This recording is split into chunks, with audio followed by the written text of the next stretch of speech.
Jadi pada hari ini kita akan membahas masalah multimeter ya, yang sempat kita lewati kemarin karena kendala jaringan ya. Baik, kita langsung saja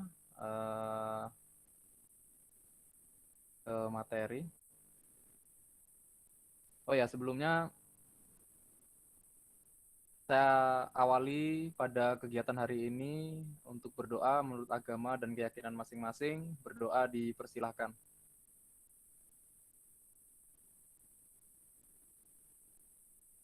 Berdoa selesai.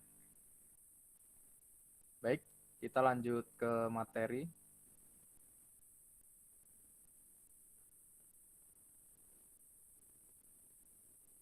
Terlihat sudah ya?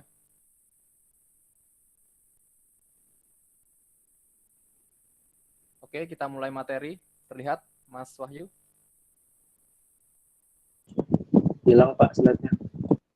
Slide-nya hilang nggak, Pak? Oh, slide-nya hilang. Pak. Baik, bentar ya, bentar.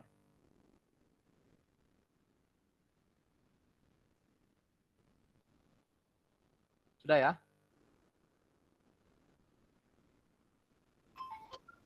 Sudah Pak. Sudah. Baik. Jadi untuk multimeter ini sendiri kita perlu memahami bahwa banyak kesalahan dari para teknisi menggunakan dari multimeter itu sendiri ya. Jadi kesalahan umum yang sering dilakukan yang pertama yaitu tidak mematikan alat ukur ya, atau multimeter itu sendiri, yang beranggapan bahwa multimeter itu bisa mati sendiri ya, begitu ya. Itu bisa menyebabkan baterai dari multimeter cepat habis. Apabila baterai multimeter cepat habis, bukan masalah pada penghitungannya ya atau pembacaannya ya, tapi tidak maksimal seperti pencahayaan dan gerak dari multimeter sendiri untuk yang analog ya teman-teman. Jadi yang kedua yaitu pada saat melakukan pengukuran voltmeter atau ampermeter, biasanya skala pengukuran itu terlalu rendah ya teman-teman. Jadi teman-teman melakukan pengukuran biasanya memilih skala yang terlalu rendah. Nah, itu menyebabkan kerusakan pada alat ukur. Gitu. Untuk yang ketiga, perhatikan bahwa multimeter sebagai volt ampere, volt, ampermeter, dan ohmmeter ya. Cara mengukurnya, untuk mengukur tegangan, teman-teman bisa meletakkan paralel ya terhadap benda yang akan diukur ya. Untuk tegangan, untuk arus, teman-teman harus membuatnya secara seri ya terhadap beban ya. Jadi untuk pemasangan ampermeter dilakukan setelah beban teman-teman ya. Jangan dilakukan sebelum beban karena biasanya arus yang terbaca adalah arus dari di depannya ya, arus yang melewati sebuah beban begitu teman-teman. Jadi nanti teman-teman bisa bandingkan di simulasi ya. Jika ampermeter ditaruh sebelum dari beban dan setelah beban, apakah ada bedanya ya? Secara ideal ya teman-teman. Tapi kalau secara prakteknya, bahwa ampermeter yang ditaruh di depan itu biasanya pembacaannya kurang tepat ya. Begitu. Jadi selanjutnya untuk resistansi, teman-teman bisa mengukurnya resistansi dengan cara ya melepas dari sumbernya ya teman-teman ya. Untuk resistansi atau mematikan sumbernya untuk mengukur sebuah resistansi. Untuk mengukur sebuah resistansi, maka jangan terhubung dengan resistansi yang lain ya teman-teman. Itu jika terhubung dengan yang lain, maka ditakutkan bahwa resistansi yang lainnya akan mengikut ya, mengikut. Apalagi seperti induktor ya, itu biasanya memberikan resistansi tambahan ya. Apalagi kalau kita memegang kaki-kakinya ya, usahakan untuk resistor, pengukuran resistor atau hambatan di beberapa komponen, jangan dipegang kakinya ya teman-teman ya, karena itu bisa terbaca ya dari hambatan listrik dari si pelaku ya atau manusia begitu. Seperti itu, ini yang dijelaskan di poin keempat. Ya. Selanjutnya berhati-hatilah pada efek pembebanan karena multimeter memiliki resistansi internal ya. Jadi saat mengukur yang berarus atau bertegangan, teman-teman harus perhatikan bahwa multimeter ini memiliki resistansi internalnya ya. Jadi kalau resistansinya internalnya nanti terbakar, maka multimeternya tidak akan berfungsi dengan sempurna gitu. Itu kesalahan yang sering dilakukan. Nah, selanjutnya teman-teman sendiri sudah tahu bahwa multimeter ini adalah sebuah alat ukur yang dapat digunakan untuk mengukur beberapa besaran listrik ya, termasuk hambatan, arus, dan tegangan ya. Multimeter itu dibagi menjadi dua ya, secara fisik ya, dan kegunaannya multimeter yang pertama yaitu analog, yang kedua adalah digital ya teman-teman. Multimeter analog menggunakan tampilan peraga dengan jarum ya, yang bergerak ke nilai besar listrik yang diukur ya.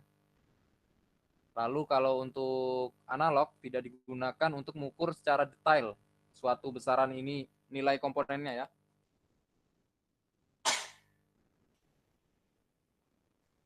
Jadi biasanya multimeter analog digunakan sebagai testing saja teman-teman ya. Tidak untuk mengukur dengan ketepatan yang tinggi ya. Biasanya kalau mengukur dengan ketepatan yang tinggi, maka teman-teman sekalian harus menggunakan multimeter digital ya teman-teman. Nah itu secara penggunaannya dan perbedaan dari digital dan analog ya. Kalau digital sudah jelas ada displaynya, di mana displaynya itu menampilkan hasil pengukuran gitu. Jadi secara spesifik ini ada multimeter ya, jenis multimeternya Konstan 95i, ini mereknya ya teman-teman. Ini dimensinya ya, beratnya, tegangan biasanya multimeter itu disupport dengan 9 volt ya teman-teman sekalian. Selanjutnya impedance-nya rata-rata 10 mega ohm ya, impedance-nya di dalamnya ya. Spesifikasinya biasanya tegangan DC itu maksimal 1000 ya, 1000 volt ya. Untuk tegangan AC yaitu 750 volt, teman-teman harus perhatikan itu. Jadi untuk tegangan DC 1000 volt, kalau untuk tegangan AC 750 volt ya.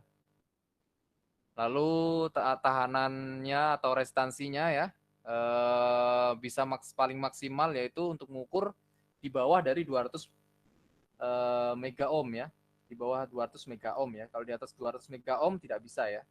Gitu.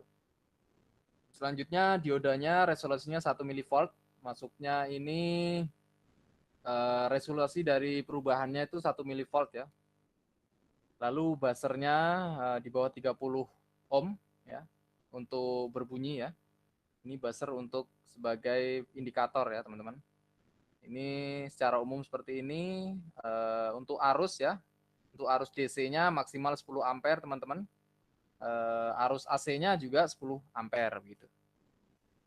Selanjutnya ini tampilan dari digital teman-teman ya, harus teman-teman ketahui bahwa untuk tipe alat ukur digital ini konstan ya 95i ya, itu ada sensornya di atas ya, sensor deteksi tegangan bahwa adanya aliran tegangan listrik ya, lampu indikator untuk tegangan listrik begitu ya. Biasanya untuk AC ini biasanya teman-teman ya. Selanjutnya ini ada tombol-tombolnya ya, ini tombol on off. Selanjutnya ini untuk layar ya, ini untuk hold ya, tombol hold untuk mengaktifkan nilainya ya. Nilainya kalau kita ingin pause ya, mempause nilainya biar kita bisa tulis, itu kita pencet hold ya. Lalu ada light ya, tombol light ini untuk kecerahan ya dari layarnya ya begitu. Selanjutnya teman-teman sekalian harus tahu bahwa untuk multimeter jenis ini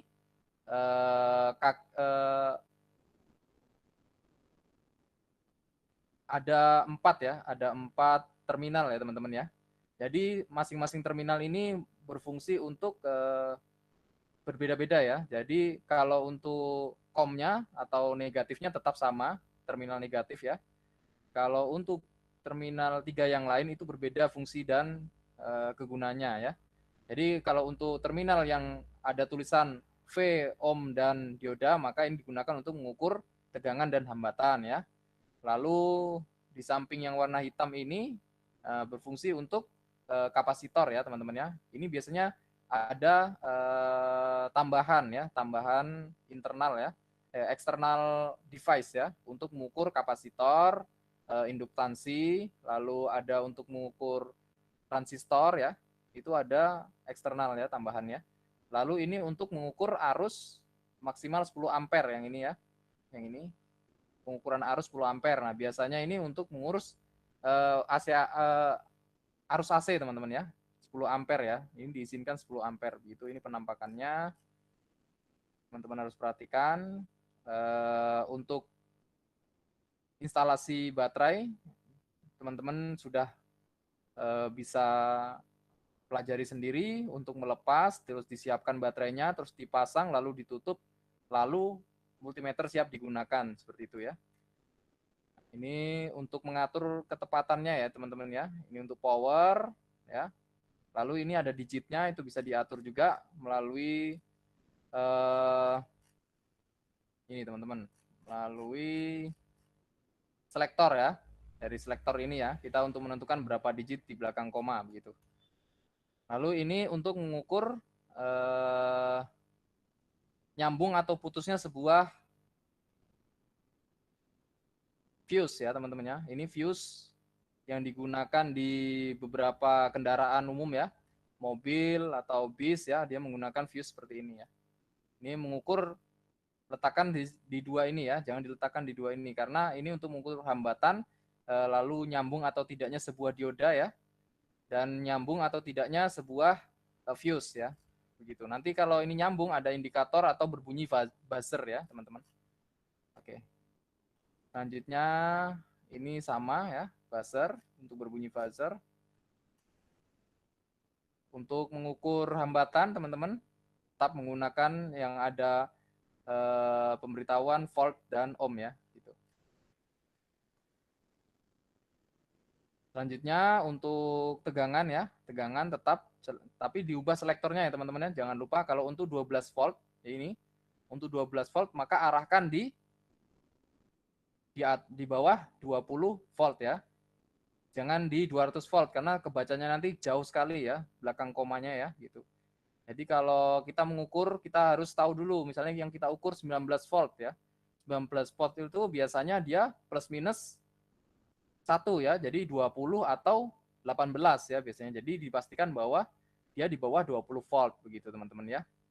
Lalu untuk mengukur arus AC ya, teman-teman harus arahkan ke selektor 750 ya teman-teman. Jangan di 220 ya, atau di 200 ya, atau di 250 ya, karena itu terlalu dekat ya.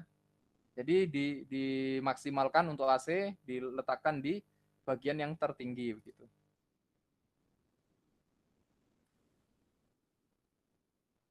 Lalu untuk mengukur arus ya, teman-teman harus ketahui seperti yang saya bilang, saat ada sumber, ada beban, baru dipasanglah ya multimeter ya untuk mengukur arusnya. Nah, ini untuk merah dilakukan di daerah arus ya, ini terminal arus ya, di terminal arusnya ya untuk port arus ini. Lalu untuk yang warna hitam tetap di common di komnya negatifnya ya gitu. Jadi untuk positifnya dipasang mendekati beban ya. Terus yang negatifnya dipasang ke negatif si DC begitu ya. Jadi jangan terbalik ya teman-teman ya. Dalam menggunakan multimeter untuk mengukur arus begitu. Ini untuk membedakan katoda atau anoda. Jadi yang merah diletakkan di tidak ada garis putihnya ya. Garis putihnya itu untuk anodanya ya. Jika ini terbaca ya, itu namanya terhubung. Jika dibalik tidak terhubung, maka hasilnya adalah dioda itu adalah keadaan baik begitu teman-teman. Selanjutnya untuk transistor. Transistor bisa dilakukan pengukuran ya, pengukuran pindah ke kanan, pindah ke kiri begitu ya. Untuk pinggir sebelah kanan itu biasanya diletakkan positifnya teman-teman ya. Yang tengah dan pinggir kiri ya. Tengah dan kiri ini untuk negatifnya ya teman-teman ya. Gitu. Jadi seperti itu langkahnya ya untuk tes lead secara umum. Ini untuk tambahan ya teman-teman ya, untuk pengukuran nilai HFE ya, ukuran HFE. Jadi multimeter dilengkapi dengan soket tambahan untuk mempermudah mengukur HFE dari faktor penguatan transistor ya. Jadi transistornya dimasukkan sini di kakinya ya. NPN atau PNP ya. Jadi untuk mengetahui berapa HFE-nya ya. Hidupkan multimeter, masukkan transistor dan soket tambahan yang terpasang. Lihat hasil nilai yang tertera ya. Jadi kalau untuk digital kita tidak perlu repot-repot ya untuk melihat secara detail, tapi sudah tampil di layarnya ya. Tergantung kita ingin di berapa koma, berapa nol di belakang koma begitu ya. Untuk kapasitor sama, masih menggunakan eksternal ya. Untuk tambahan ya, kita tinggal masukkan transistornya, jangan sampai terbalik. Kalau untuk yang positif, kakinya ditaruh di positif, yang negatif kakinya ditaruh di negatif begitu. Nanti terbaca sendiri teman-teman. Untuk pengukuran induktor ya. Untuk pengukuran induktor, hidupkan multimeter ya teman-teman, pasang lead merah ya. Putar selektor ya, rotarinya ya. Nah, ini kalau untuk induktor teman-teman bisa mengukur menggunakan hambatan ya teman-teman ya, hambatan ini ya. Biasa induktor ini dia hambatan mainnya ya, ohm ya, begitu ya. Ini untuk yang digital teman-teman ya. Selanjutnya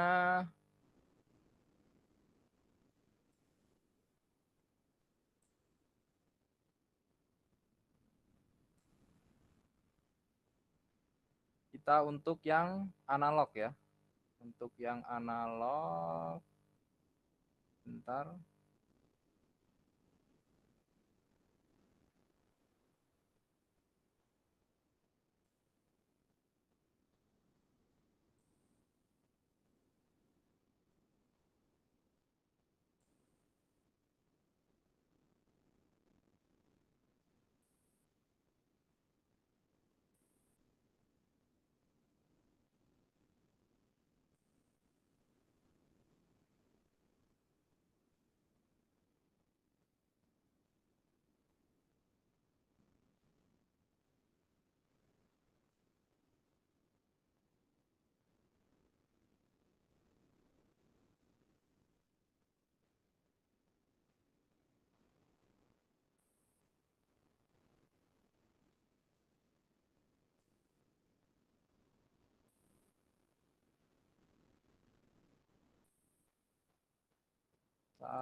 Masih kendala jaringan ya.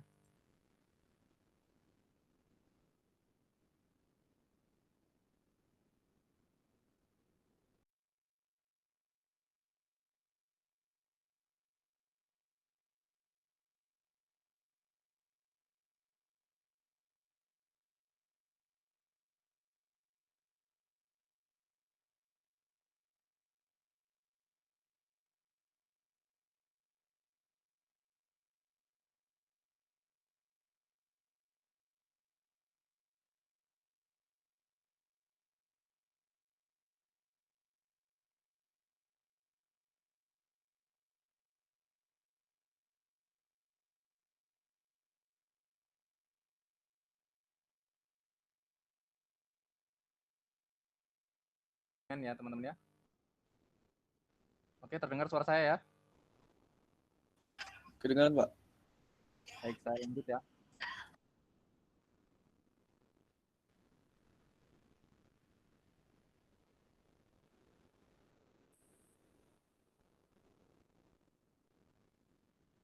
Kita lanjut. Avometer analog ya.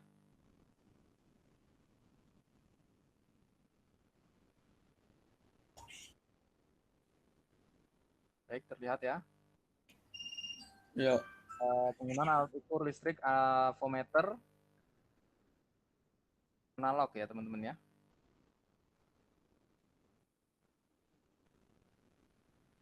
Jadi begini bagian-bagian dari avometer analog ya, bisa dilihat.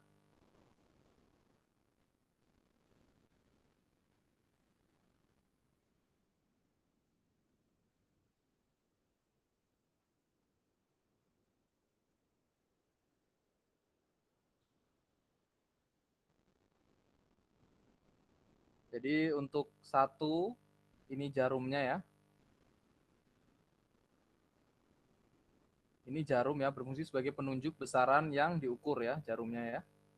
Ini. Lalu ini daerah ini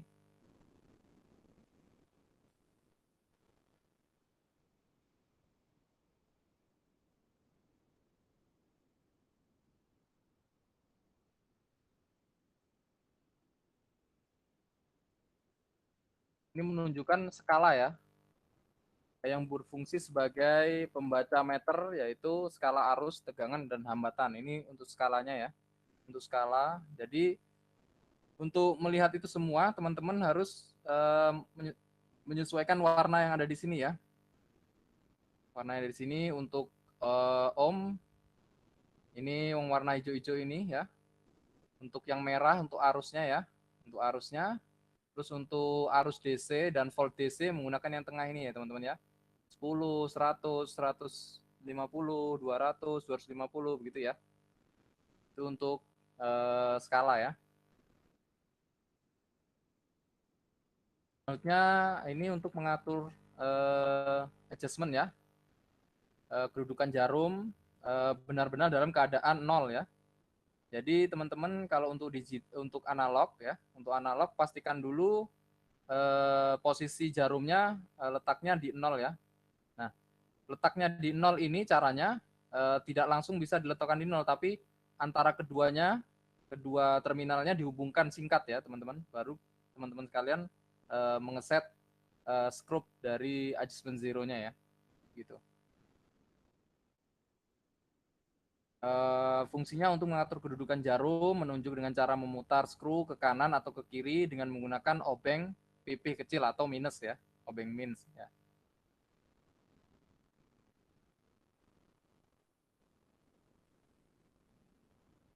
Selanjutnya ini adalah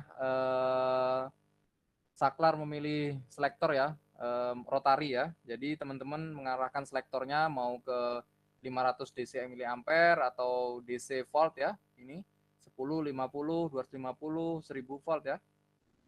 Untuk DC, untuk AC juga 1000 ya. Ini tergantung dari masing-masing merek ya teman-teman. Jadi teman-teman sekalian pasti memiliki multimeter yang berbeda-beda ya. Ini untuk multimeter yang relatif murah ya harganya ya. Sunwa ya. Ini tembakan dari Sanwa ya. KW dari Sanwa ya. Berfungsi untuk memilih posisi ya. Posisi teman-teman untuk mengukur ohmmeter atau ampermeter, voltmeter ya. Begitu. Begitu.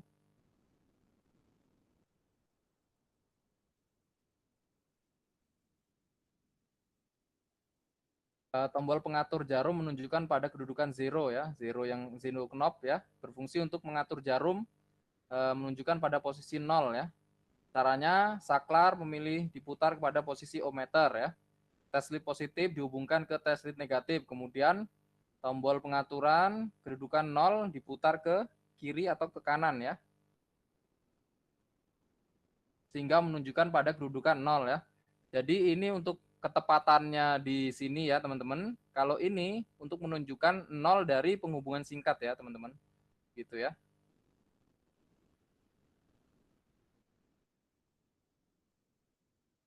Ini common terminal ya teman-teman. Katupnya, katup positif ya yang merah, yang negatif warna hitam ya.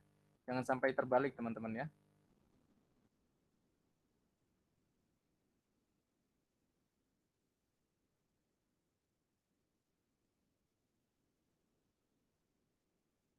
Mungkin ini secara umum yang teman-teman sudah ketahui ya.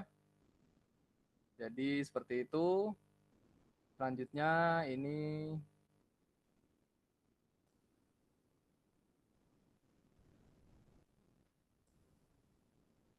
untuk yang terakhir ya, yang terakhir masalah multimeter analog ya. Untuk mengukur hambatan yang mesti diketahui ya, saat mengukur tahanan jangan pernah mengukur nilai tahanan suatu komponen saat terhubung dengan sumber lain ya, yang saya bilang tadi ya. Jadi dilepas dari sumbernya gitu ya. Selanjutnya secara umum ini yang Sanwa ya teman-teman ya. Ini yang Sanwa ya. yang harganya relatif mahal, sekitar 250 sampai 400 ya. Ini standar industri teman-teman ya. Nanti kalau teman-teman ingin membeli yang standar industri, multimeternya mereknya Sanwa ya. Itu agak mahal, ini untuk di lab juga gitu. Yang ada di kita ada beberapa multimeter Sanwa ya. Sama ya, yang ditunjukkan yaitu jarum ya, jarum skala, lalu penunjuk jarum, skrup pemutar ya, pemutar jarumnya, tombol pengaturan 0 ohmnya ya, pengatur 0 ohmnya, lalu berbedanya di selektornya teman-teman ya. Antara setiap merek tuh tergantung dari selektornya pasti berbeda-beda. Ada yang mengizinkan selektor yang 750, 250 ya, begitu. Jadi masing-masing merek biasanya memiliki ciri khas masing-masing ya. Jadi tidak bisa distandarkan ya teman-teman. Jadi teman-teman harus membaca SOP dari multimeter yang ada di buku bawaannya ya, begitu. Cara mengukur arus sama ya. Setelah tahanan masih sama dengan digital ya. Setelah tahanan ya masangnya ya.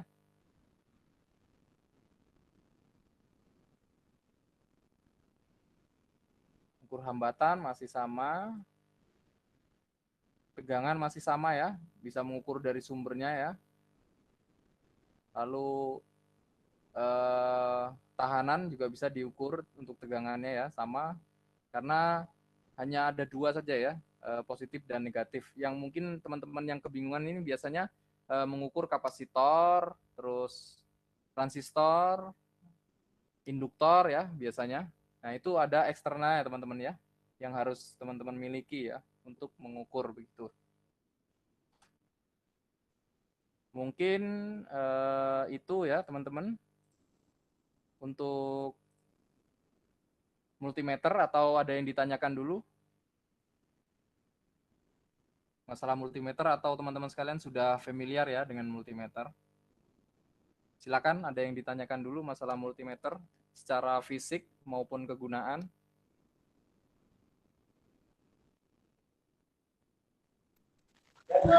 Permisi Pak, izin bertanya.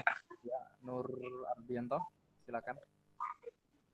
Pak, saya ingin izin perkenalkan diri. Nama Nur Ardianto, NIM 04181065.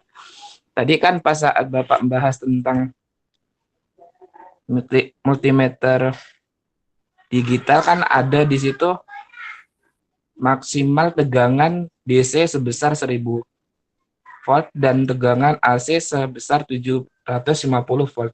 Itu kenapa bisa terjadi perbedaannya Pak? Apakah berpengaruh tegangan AC dengan tegangan 1000 volt pada multimeter tersebut? Mungkin segitu aja Pak. Ya, baik ya.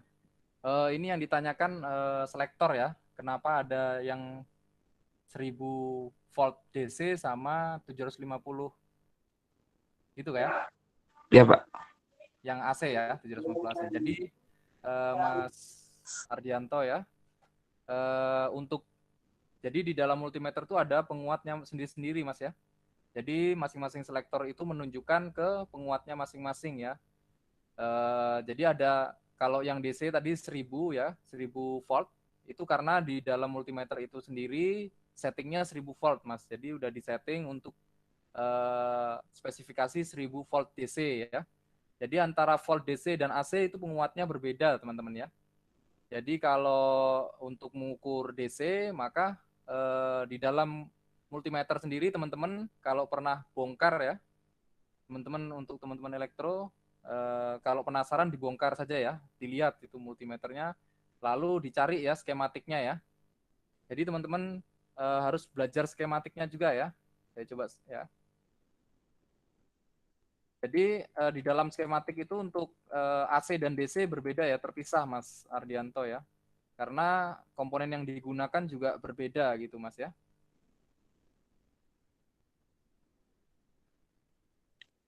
Siapa? Ya, untuk kalau maksimalnya itu tergantung dari masing-masing pengguna Mas ya. Maksudnya masing-masing dari si pembuat multimeter ya. Jadi seperti yang Sunwa tadi, selektornya malah 1000 volt untuk AC-nya ya. Nah itu Tapi kalau untuk eh, tegangan untuk yang analog Mas itu untuk mengetahui bahwa oh di sini ada tegangan begitu saja sih, atau di sini ada arusnya sekitar sekian sekian gitu untuk analog ya. Tidak bisa dijadikan sebagai alasan ketepatan dari sebuah nilai yang diukur ya. Untuk analog teman-teman harus ketahui biasanya multimeter analog ini digunakan untuk mengetahui sebuah kondisi ya. Sebuah kondisi itu memiliki sumber tegangan atau ada arusnya ya, tapi tidak untuk ketepatan yang tinggi ya. Kalau ingin menggunakan ketepatan yang tinggi, terus teman-teman ingin mencatat nilainya, maka teman-teman sekalian harus menggunakan multimeter digital ya, begitu. Tapi untuk beberapa kondisi multimeter digital ini lebih efektif digunakan. Misalnya seperti kita mengecek sebuah dioda ya, nyambung atau rusak atau tidak rusaknya sebuah dioda, itu multimeter analog lebih gampang karena ditunjukkan oleh jarum ya. Jarum yang berpindah dari dari 0 ke maksimalnya atau tidak bekerja sama sekali begitu ya. Short atau tidak short ya gitu. Ini saya coba carikan.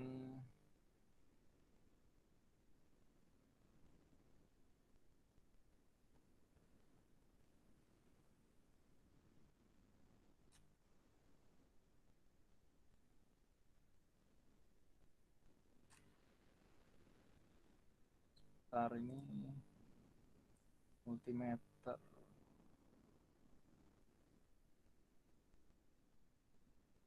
Nah, saya contohkan, area saya share screen ya. Nah, teman-teman.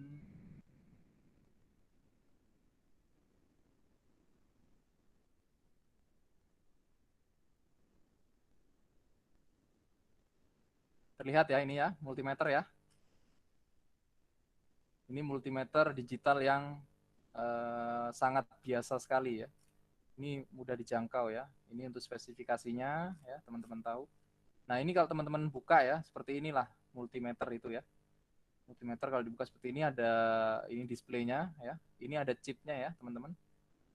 Chip seperti Atmega begitu ya.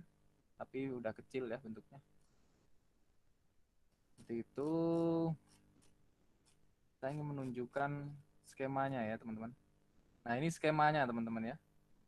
Nah, skemanya seperti ini. Ini IC-nya menggunakan 7106 ya. IC tadi yang kecil ya, dekat LCD ya. Itu selain untuk menampilkan, akan menerima data-data dari selektornya ya. Nah, ini pemilihan selektornya ini banyak. Nah, ini urutannya kemana ya. Misalnya ini kan jack-nya ya, atau common-nya ya. Common-commonnya dilihat Mas, ini ada misalnya ini selektor ya. Terlihat ya teman-teman ya.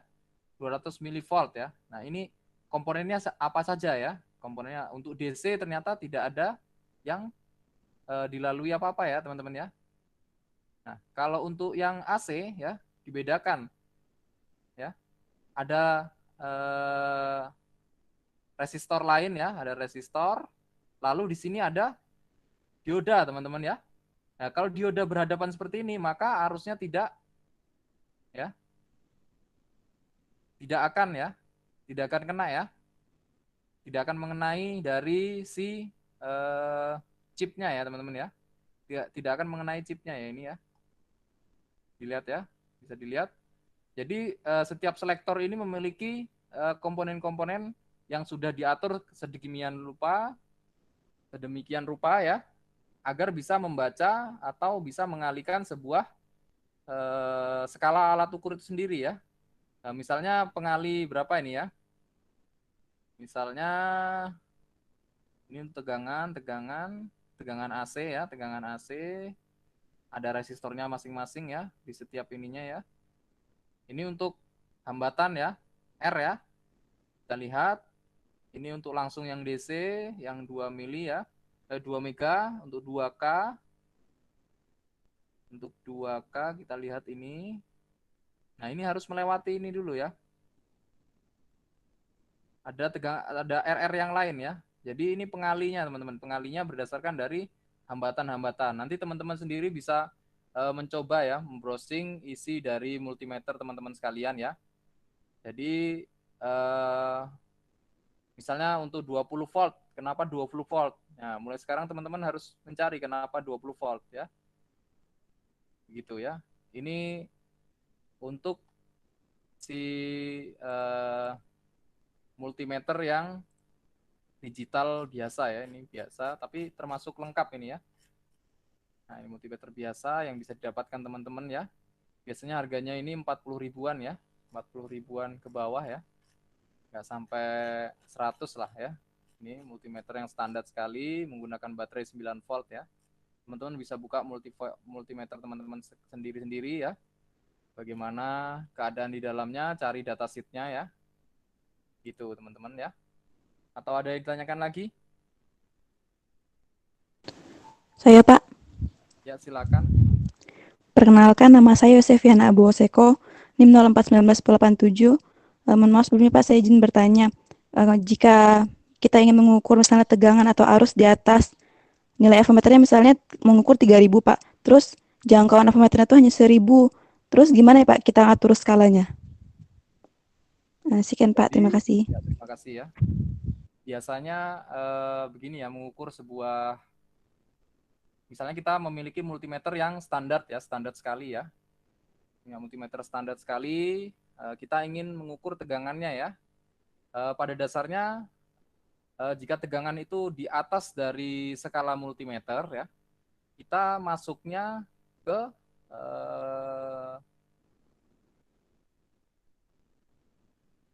tambahan ya, tambahan. Misalnya ya, kita ingin mengukur yang 3000 ya, 3000 volt, maka biasanya ditambah R ya, di sebuah R ya, ditambahi R di mana sumber diberi beban ya, baru kita bisa menghitung ya, dihitung ulang. Tapi kalau yang biasanya engineer lakukan, maka dia akan mengganti si alat ukur itu ya teman-teman ya.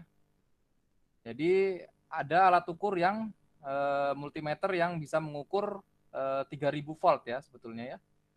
Jadi di industri itu ada ya, tapi harganya ya lumayan mahal. Tapi kalau kita tidak punya alat itu ya, maka kita biasanya memanipulasi dengan menambahkan sebuah beban ya teman-teman ya. Menambahkan sebuah beban ya, beban itu nanti akan kita ketahui ya. Biasanya beban itu dipasang secara paralel ya teman-teman ya, tidak dipasang secara seri ya. Ibaratnya begini, kita harus mengetahui rumus seperti biasa beban ya. Kalau misalnya kita memiliki sebuah beban, sebentar.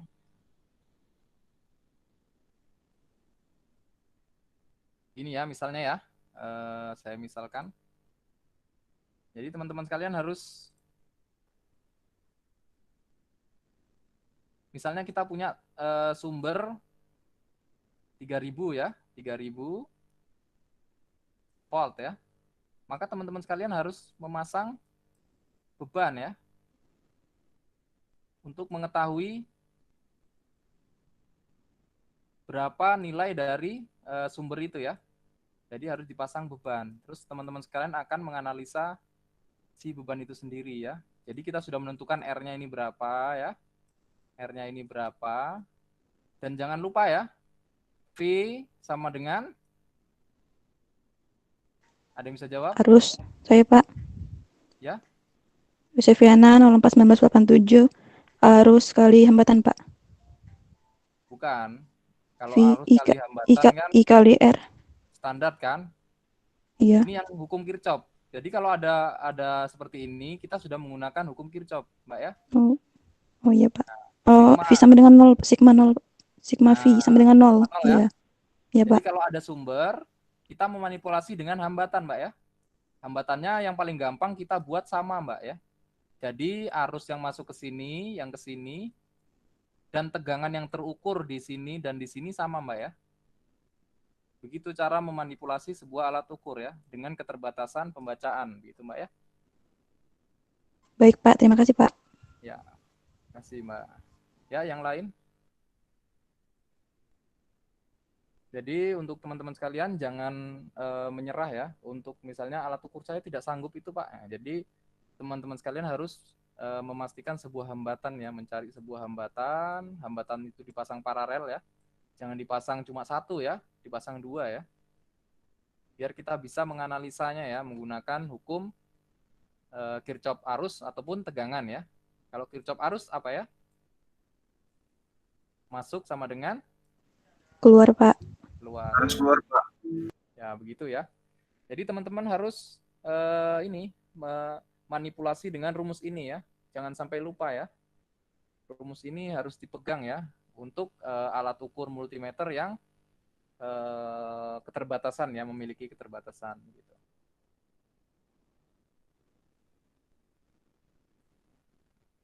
Baik, ada yang ditanyakan lagi?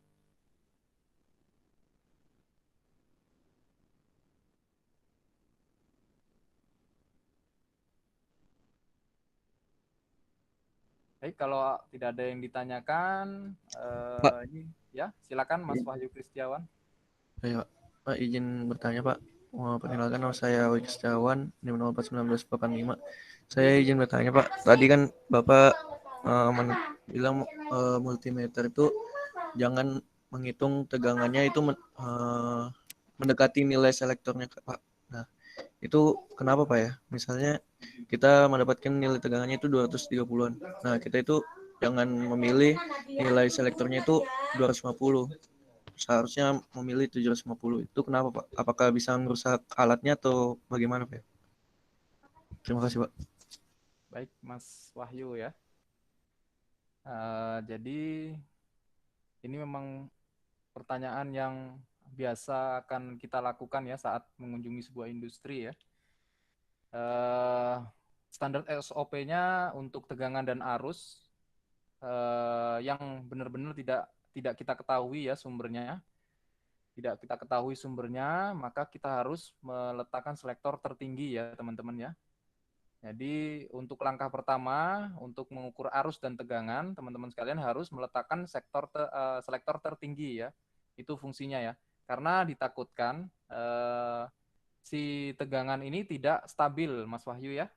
Jadi tegangan ini biasanya sifatnya banyak sumber tegangan yang tidak stabil ya, lonjakannya kadang lebih besar dari perkiraan kita ya. Oleh karena itu teman-teman sekalian harus meletakkan selektor yang paling besar begitu ya. Meskipun kita sudah tahu ya, benar-benar tahu bahwa nilai di situ adalah 230 misalnya ya. Sedangkan selektornya ada 250 ya. Sebetulnya langsung 250 tidak masalah Mas ya.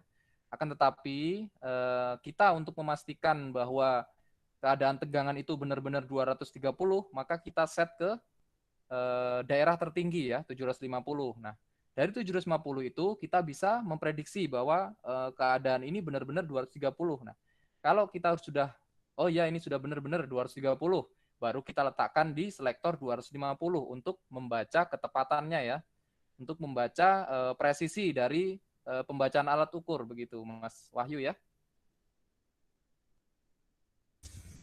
Baik, Pak. Terima kasih, Pak, sebelumnya. Ya, sama-sama Mas Wahyu ya. Jadi teman-teman harus dipahami kalau untuk hambatan itu tidak masalah ya. Kita putar-putar kemana tidak masalah karena dia sifatnya pasif ya teman-teman. Kalau untuk daerah sumber tegangan dan sumber arus, teman-teman sekalian harus membiasakan untuk meletakkan selektor tertinggi untuk menganalisa apakah tidak ada lonjakan atau tidak ada masalah yang lainnya ya dari sumber itu. Jadi teman-teman sekalian harus meletakkan sektor tertinggi ya begitu. Terima kasih. Ada yang ditanyakan lagi? Cukup ya? Kalau dari saya cukup, Pak. Oh, cukup ya Mas Wahyu. Baik, kalau gitu nanti materi ini nanti saya upload di LMS ya untuk teman-teman sekalian belajar atau mengingat-ingat lagi kalau misalnya dibutuhkan. Mungkin kuliah pada hari ini, kuliah pengganti saya cukupkan sampai di sini ya. Apabila ada salah kata, saya mohon maaf. Apabila ada beberapa yang kurang mengenakan ya, seperti kendala jaringan itu mungkin saya dan teman-teman sekalian sudah bisa memakluminya. Untuk beberapa daerah tidak bisa mendapatkan kondisi jaringan yang stabil ya teman-teman sekalian. Mungkin begitu. Untuk mengakhiri ini, mari kita berdoa menurut agama dan keyakinan masing-masing ya. Berdoa dipersilahkan.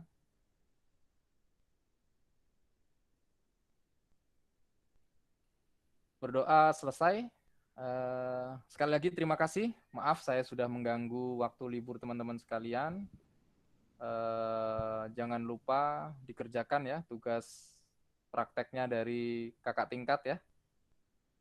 Jangan lupa dikumpul ya untuk teman-teman sekalian. Itu sebagai absen saya juga ya untuk mengawasi teman-teman sekalian. Mungkin itu dari saya. Saya ucapkan terima kasih. Wassalamualaikum warahmatullahi wabarakatuh. Selamat pagi, selamat berlibur ya. Waalaikumsalam. Assalamualaikum warahmatullahi wabarakatuh. Terima kasih. Waalaikumsalam. Selamat pagi, Pak. Terima kasih, Pak. Maaf Pak sebelumnya. Ya. Izin bertanya Pak, Wakil Setiawan NIM 041945 untuk absensinya seperti apa Pak? Apakah nanti aja Pak? Jadi absensinya nanti saya absen Mas ya. Saya absen sendiri ya. Begitu ya. Ya, Iya, yang penting untuk saat ini instrumentasi teman-teman sekalian fokus mengerjakan lab laboratorium ya. Baik Pak, terima kasih Ya, Pak sebelumnya. baik Mas Wahyu, jadi 70% saya ambil dari laboratorium ya, karena video teman-teman sekalian sudah dikirim ke saya ya, video dan laporan dari kakak tingkat sudah dikirim ke saya akan mengetahui keaktifan teman-teman sekalian di sana ya. Mungkin itu Mas Wahyu ya. Baik Pak, terima kasih Pak sebelumnya. Ya, sama-sama Mas Wahyu. Ya, saya tinggal ya. Baik Pak.